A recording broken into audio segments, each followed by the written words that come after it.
So what does it all mean?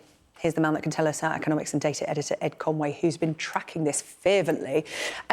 Talk to me about what today means. What's the general picture? Let me show you. So first of all, with inflation, because actually, you know, we were talking a moment ago about the kind of breakdown of different parts of inflation and why it matters. And this is quite a good way of looking at it. So this is the rate of inflation. Of course, the higher that is, the higher costs are increasing, you know, on an annual basis. That's what inflation is. It's the, you know, the cost of living.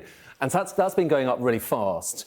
What's interesting is when you kind of break that down and look at the different parts, the different components of what is driving up inflation, because it's basically a shopping basket. And here we've broken down the shopping basket. So you can see all of this stuff is things like household bills, household goods, transport. And what you can probably see is, look, that was enormous. It was by far and away the biggest part of inflation, pushing up the overall number for a long time. But look at how that started to get a lot smaller in the last few months. But the issue is, so I'll get kind of rid of that bit, the issue is this stuff. It's the other stuff that's been building up and up and up and up. And that's what's worrying, you know, the Bank of England, it's worrying economists, because that looks, I guess, stickier, and that has kind of implications elsewhere as well. Still looks like it's on the up. Should we talk about interest rates? Because, of course, that's something that everybody watches out for, that announcement, the Bank of England due to make another one next month. Exactly. What does it mean for interest rates? And that's this is the kind of thing they're looking at and saying, well, hang on, we're quite worried about that, because core inflation, the underlying rate of inflation, stripping out all that volatile stuff, that's good, that kind of unnerves them. And on interest rates, I mean, actually, in a way, this might be the story of the day, really, not just the inflation numbers, but what's happening here. And it's worth just saying, you know, obviously it's good news that inflation is coming down. We don't discount that at all. And that degree at which the acceleration of the cost of living crisis is starting to diminish, but it's still very tough for many households. And this kind of adds to it. And this is the worry. So last week, this is where kind of people in the market, so traders, thought interest rates was going to go. This is kind of where we are at the moment, 4.5%. They thought it might peak around 4.75%. Towards the end of this year, and then kind of come gradually down. So a little bit higher, a little bit tougher for mortgage holders. But then came that news just this morning on inflation, and just look at what happened to that. So look at the latest curve, the latest expectations for interest rates, and they are significantly higher. And I know that, you know, in the scheme of what we experienced last year with the mini budget and the crazy stuff on interest rates, you know, we all remember that. But that is a really big move in, you know, in one day or indeed a few days on interest rate expectations. And that means that people, you know, that those rates, 5.5%, that's not to be sniffed at. And it's worth just saying, actually, I know you're going to ask that kind of, because a lot of people are wondering, 5.5%, it doesn't sound like that much in comparison with the years ago. Yeah, what we saw in the 1980s, 1990s. Well, this is quite an important point as well.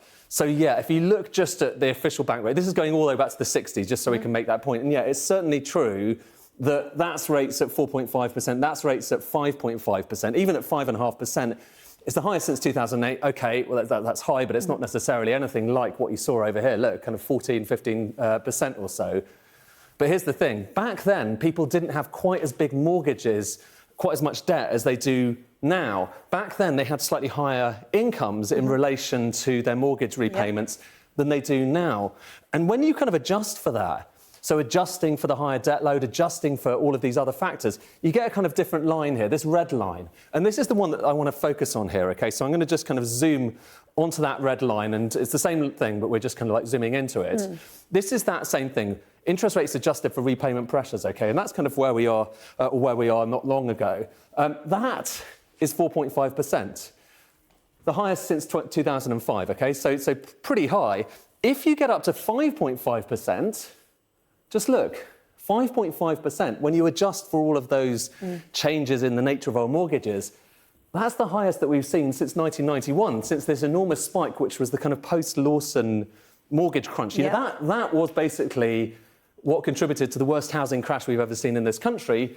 And we're not there, but we're kind of heading up into that realm, and that's a worry. So 5.5% interest, this is the key thing, 5.5% interest rates, which is what the market now expects after those inflation numbers, are equivalent to interest rates in the double digits back in that old world when people didn't have as big mortgages. And that really matters, and that's kind of where, according to these latest data, we're heading. So this really is the big story today. Good news that inflation's no longer in double digits. Very bad news that it's stickier than expected, with the implication that the Bank of England might now be looking at interest rates 5.5%, the highest that we've seen since 1991 when you adjust for all of that stuff.